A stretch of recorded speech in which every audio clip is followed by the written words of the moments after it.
Welcome back, spooky friends, to episode 2 of Crypts and Corks Uncorked. I'm your host, DJ, here with my co-host and executive producer, Paul, as usual. Paul, why don't you tell our spooky friends what it is that we're discussing this week? Well, this week we are discussing relationships, dating. Or rather, the failures that we've experienced along the way. Right. Our breakups, our disappointments, why we're still single. And for today's episode, we thought the perfect thing to eat would be something with a lot of carbs. Because you know, after that breakup, you want carbs, right? Like, you want that comfort food. So we thought, what's more comforting than the Olive Garden? And now, I know when you're not, like, when you're at Olive Garden, you're family. And I believe that in my heart, you know?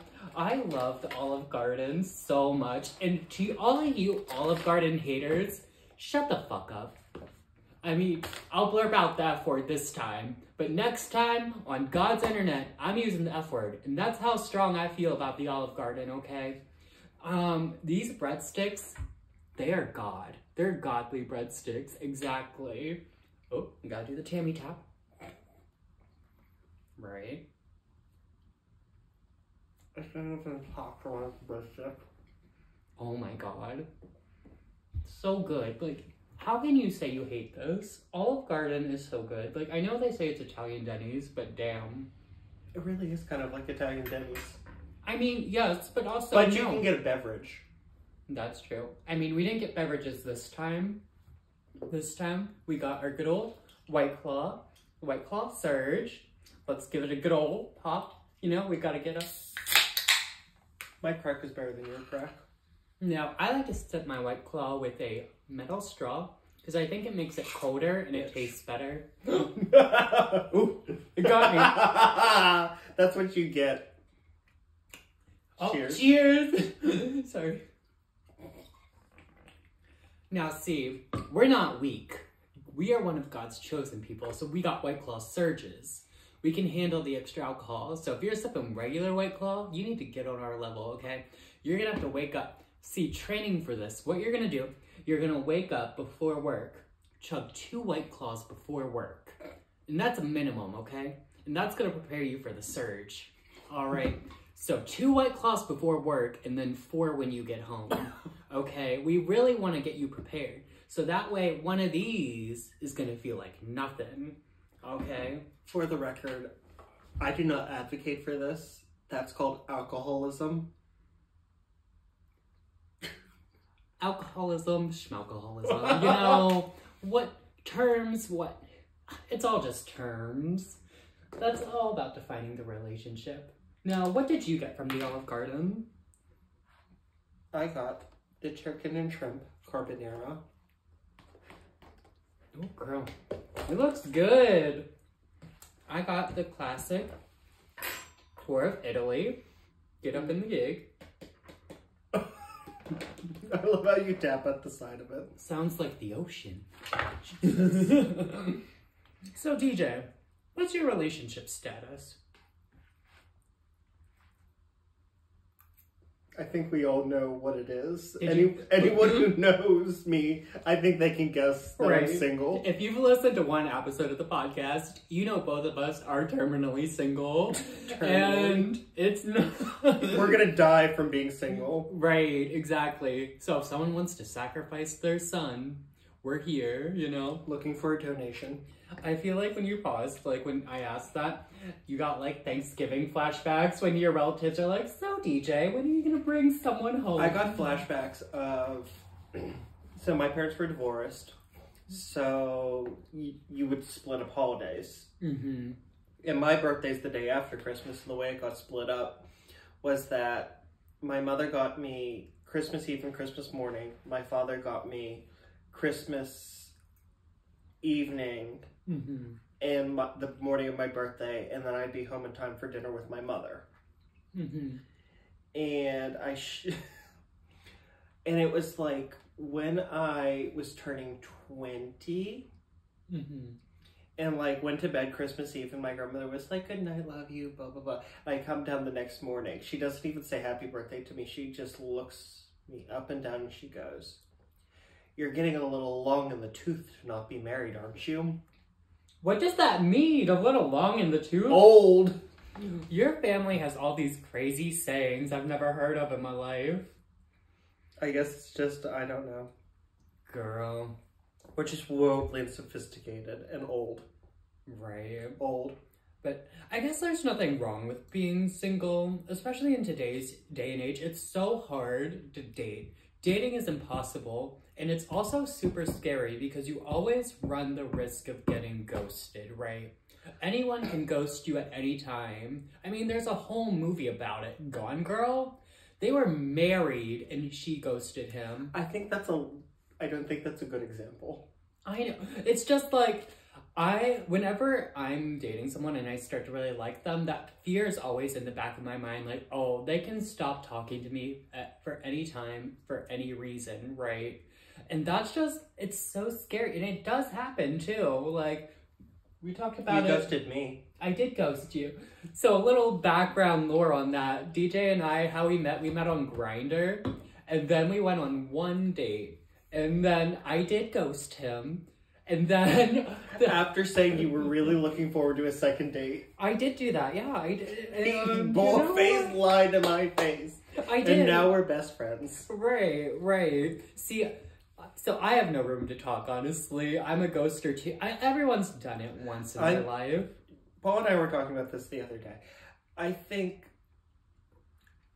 there are times when ghosting is acceptable. Oh yeah, for sure. We'll get to that. Mm-hmm. But if you've been talking for less than a week and you're just not feeling it, then you can stop. Right. You don't owe them anything. Yeah. If you've never been on a date, mm-hmm. and you know it's not going to come to a date, mm-hmm. you can just stop talking to them. It's fine because you're not going to get to where you want to be. And also, if you're talking to someone and they're obviously a creep and they're not going to take no or I'm not interested, mm-hmm. ghost their motherfucking ass. That's true. I agree with that. And block. To your point, I do feel like if you haven't met them in person, there is a little leeway for ghosting. But you should never ever ghost someone that you've actually met in person. Unless they were a creep in person. If they were like crazy in person, ghosted. Now, I will say the caveat too. Let's say you have like this whole relationship with someone, like you were talking to them for like 2 or 3 years, and you had have an online real relationship going. You probably shouldn't ghost that person. I mean, there's a whole TV show about that, Catfish. Yeah. Like, I think that's about catfishing and not ghosting. Yeah, but like, my point is, the people on those shows, they talk online for like years and years and years and establish real bonds with that person. So I feel like there is a cutoff time where if you've talked to someone for so long, you like at least owe them a little something, I guess. Just don't catfish people. Paul. But if you are who you say you are, like, yeah, don't ghost if you've been talking for Paul, that long. Do you have any dating horror stories you'd like to share? Dating horror stories? So the only dating horror story I can really think of right now is when my card declined on that one date, which if you listen to the podcast, you know that story. I wish I remembered what episode that was. I think it had to have been one of the December episodes, I think. I think so. Yeah, I mean, we've all been on bad dates. None of them, like, are sticking out in my mind right now. How about you? Oh yes. Tell me about it. So one time I went to this tap room with this guy who worked at a bank. Mm-hmm. And we met on Grindr. You bitch. Fuck you. Sorry. No, in all seriousness. Girl, I don't even work for that bank anymore. Jesus. No, in all seriousness. I went on, met this guy on Tinder. really nice profile, really good looking. Mm-hmm. We really hit it off, and we made arrangements to go to dinner. Mm-hmm. So we go to dinner, the conversation's great, we're having a great time, and the meal is winding down. Mm-hmm. And I said, oh my gosh, like, I'm having such a good time. I really look forward to us doing this again. Mm-hmm. Because I never say, would you like to do this again? I just make the assumption, if it's good, it's happening again. Mm-hmm. And I say it like it is and see what their reaction is. Okay, I see you. And he said, me too. This has been so great. And like, I just love talking with you. And I just know my husband is going to love you too. Oh my, not the husband. The open relationship without even telling you. Which, I mean, I have nothing wrong with people in open relationships. I have nothing wrong with polyamory. But there was no warning until he said that. Right, you have to open with that sort of thing. Like, I was completely, like, and I'm sitting in this nice restaurant, drinking wine, like, just ate this fabulous meal. And I'm like, your husband? Right, that is something you lead with. If you are in an open relationship, you have to tell people, okay? Communication is key. I did not ghost him, though. I told him then and there while we're in the... I told him, I said, I don't think this is going to work out. You're getting the check. Damn. You even said he's getting the check? Yes! Damn! Well, I was lied to. I deserved that dinner. That's true. I agree with that. Now, do you think you could ever be in an open relationship? Is that something you think you could do? I think I could. Mm-hmm. With guidelines that we both agree to. Yeah, that's the key to any relationship is communication. Yes. I was going to be in one, and we spent 4 hours talking. Mm-hmm. Before I said, okay, let's try this open relationship thing. Mm-hmm. And we were in an open relationship for exactly 3 hours, and then he said, I don't think I'm ready for any type of relationship. Right.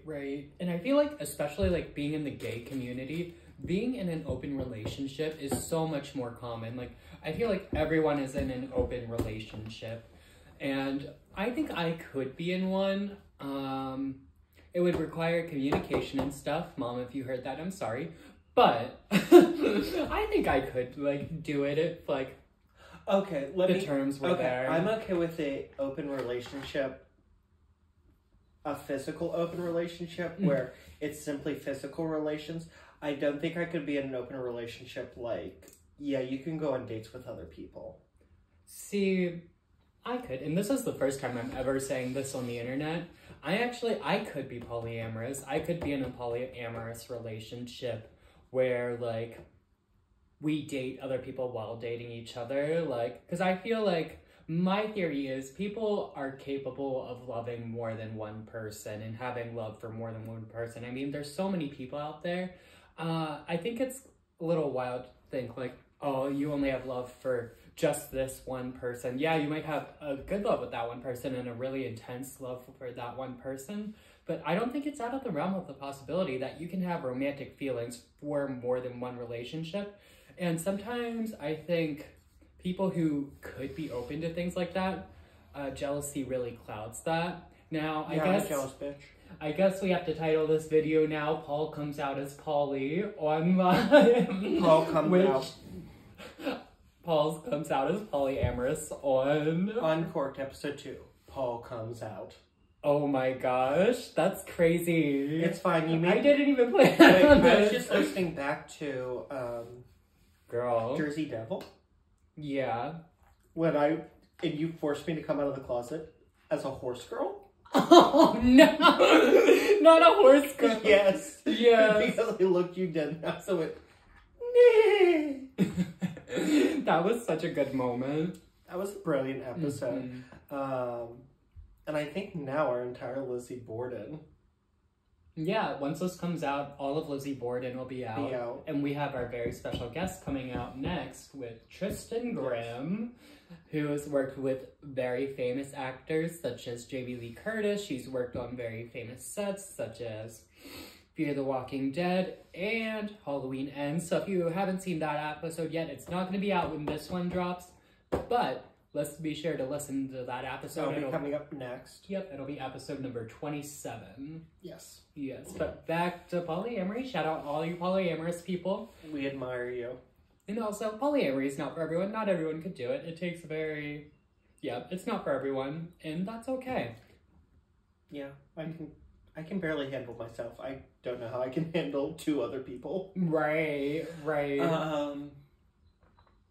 Paul, what's your like your worst date story? If you don't have like a dating horror story, what's your worst date story?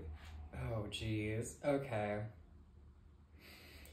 Only one is coming to mind. So I was in college at the time, and I met up with this guy. We met in a McDonald's parking lot, and I pull in the parking lot, and first red flag, he's wearing gym shorts. Second red flag, he has his car open, like the hood of the trunk is open, right? You know what? The internet's not ready for that other story, but I'm going to continue with this story. Oh, Jesus. Okay, so This isn't the Gatorade for lube story, is it? No, that wasn't me! That was not me! So, this guy, I get in his car, which I probably shouldn't have, but whatever. And I look in the back seat, and he has a kitten in the back seat. He has a what? Kitten. Oh. And he has a turtle in the back seat. He brought all of his pets, first of all, for what? A kitten and a turtle. This sounds like a weird Fight Club. Yeah, like his whole turtle tank in the back seat. And so we drive up to this mountain, and we're sitting there, and then I notice, like, he doesn't have some of his teeth. And where I come from, drugs are pretty prevalent. So it was either from drugs, or he told me that it was because he was in a car accident. Not sure which. What can you do, Could be both. I was a gullible person back in the day. Could be both. It could have been both. Now, so we're just hanging out, and then I'm like, okay, time to go home. So we get in the car with the kitten and the turtle. We're driving along. Homeboy crashes into the ditch. And I'm like, oh, Jesus Christ. He's crashed. I'm gonna have to call my mom. She's gonna have to pick me up from this random guy along the road. And she's gonna see everything that's going on. And I'm like, oh my God. So, luckily, some rednecks pulled on up and were able to pull him out of the ditch. And thank God I did not have to call my mom. And this is the first time Kathy's hearing the story. It is. And sorry, Kathy. So they pull us out of the good old ditch, and thankfully after that, the turtle was quite shaken. Not the turtle being shaken. Yeah, some of the water came out of his tank and everything. Because it was like we crashed into the ditch. Like, the turtle was quite shaken. I just imagine the turtle like... Yeah, needless to say, I didn't see this guy again. And it was crazy. Just like crazy. Do you have anything like that? Any stories? Nowhere near that, but I do have a worst date. Okay. It was back in 2019. I had just gone through a breakup. Mm-hmm. And I was trying to go on dates to get myself over this guy. Mm-hmm. So I met this guy on Bumble, and we made a time to get drinks out by him, which was fine. But I left after work, and I went to his house, and he was like, oh, I'm actually at another friend's house hanging out. Mm-hmm. And I was like, oh, okay. And he was like, I'll come, or I texted him when I was leaving, and I was like, I'll be like 30 minutes, okay. And I get to his house, and I'm like, okay, I parked out front, and he's like, oh, I haven't left my friend's house. I still have to leave and walk there. What? So I'm sitting there for like 30 minutes. He finally gets there, and it's like, okay, let's walk to this bar. It's really close to me. Mm-hmm. It was 4 blocks away. Okay, that's not too bad. It's not too bad, but it's like, it was August, and I had just come from work, so I was like in all my work clothes, like button up, trousers. Mm-hmm. So I was like not in walking attire. Right. For August. Right. So we walk, we order our drinks. and we start talking. Mm-hmm. And he did something in the sciences. And he went into a lot of detail, and he just kept talking. Mm-hmm. And, like, finally I saw my opportunity. I was like, oh, like, that's awesome. Like, I studied theater in college. And he goes, and what do you expect to do with that? Mm-hmm. And I was like, well, like, hopefully one day, like, I'll go to New York or something, and I'll do stuff with it. And he's like, huh. And then he, like, starts talking again. Mm-hmm. And, like, the only time he would let me talk was if I would ask him a question. That's like so weird. So, like, he was talking about himself the entire time. Mm-hmm. And, like, I asked him, like, oh, do you like to read? And he was like, no, I didn't know if reading first, blah, blah, blah, blah, blah, blah, blah. And I was like, well, I asked because I like reading, and I'm actually, like, trying to write a book. And he goes, the only thing I'm writing are school papers. Okay, good for you, I guess. Like, who the fuck? So we finished the drink and we walk back, and he goes like, and he's like, "This was really fun." Like he's like, "I'm gonna give you a hug," and I was like, "Okay," and I gave him a hug. And he's like, "Let me know when you get home safe." And I get in my car and I head home, and before I was even home, he texted me. So, I don't want there to be a second date. I didn't have a lot of fun. I think you talk too much about yourself. Damn! Okay, that's crazy. That's crazy to just come at someone like that. That's wild. And, like, I racked my brain. I was like, I don't remember talking that much at all. Right. Some guys are like that. Some guys, the Delulu is real. Delulu is real. That wasn't more than Delulu. That was, like, mental illness. It's mental illness, babes. Sometimes I wish I liked women because, like, goddamn, would that be so much easier? But I think that too, and then I think, I'm saying that as a gay man, and everything I know about women. But if I was a straight man, I guarantee I would not know as much about women and be as close to the women in my life as I am. That's very true. That's very true. Women would probably be more of a mystery. And I'm sure there are plenty of straight guys out, well, they won't say it openly, but I'm sure sometimes they think, I wish I could just, like, Brittany and I are fighting. I wish I could just date Thad. Right. And straight guys probably think being gay is super easy. Like, oh, they're just two dudes. They just party, watch games, and drink beer. I mean, I also, in college, studied communication. And the one thing that you learn in communication is gay, straight, black, white, Asian, American, British, Italian, Chinese, Kenyan, Russian, whatever. Personal relationships are hard. And friendships, relationships, work relationships, it's all hard. Yeah. But open communication and truth is key. Period. And in the meantime, until that works, just keep listening to us and bitch about it and bitch along with us. Right. And if we find the key, we'll let y'all know. You'll know when we know, honey. And I feel like we're just scratching the surface of all this. I don't know about you, but I have a lot more to say. Probably. Maybe, like, Uncorked, the next Uncorked will be a continuation. Part 2? Yeah, that sounds good. Be sure to like, subscribe, and comment below. Please listen to our regular episodes on Spotify and on Apple Podcasts. I think it's on a couple other things, but I can't remember. Please be sure to like, comment, and subscribe there as well. If you have personal stories or episode suggestions for the main feed, or even if you have comments about your own relationships, email us at cryptsandcorks@gmail.com. You can also follow us on Facebook, Crypts and Corks, on Instagram at Crypts and Corks Pod, on TikTok at Crypts and Corks Pod, and on X at Crypts and Corks. If you'd like to follow me, you can follow me on Instagram and TikTok at The Real Deech Powers. Where can they find you, Paul? You can follow me at Paul Ember on Instagram and my personal TikTok. It's spelled PAULEMBER. And if you have a suggestion of food you want us to try, comment down below. Just put it in the good old comment section and we'll try it. And if you're a cute gay guy and you find either of us attractive, shoot your shot. Right, because we're here and we're available. And until then, keep your crypts tight. And your corks loose. Bye. Bye.